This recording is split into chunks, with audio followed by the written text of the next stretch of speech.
नमस्कार, आप देख रहे हैं आरजे रमझाझर और मैं हूं पुखराज सिंह। शहर में डायरिया से मौत के मामले में भाजपा पार्षद दल ने मोर्चा खोल दिया है।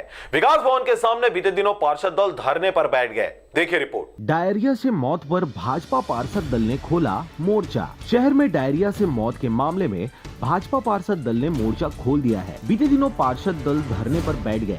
इस दौरान भाजपा पार्षदों ने कांग्रेस के खिलाफ जमकर नारेबाजियां की। साथ ही मृतकों के परिजनों को 5 लाख की मुआवजा राशि देने की मांग भी करी गई। इस दौरान आपको बता दें कि गुस्साए भाजपा पार्षद ने स्वास्थ्य मंत्री और महापौर से इस्तीफा देने की मांग भी कर डाली और इसके साथ ही नल पाइपलाइन को जल्द बदलने की बात भी कही है। वहीं अगर जल्द कार्य नहीं किया गया तो निगम कार्यालय पर तालाबंदी करने की चेतावनी भी दी गई है।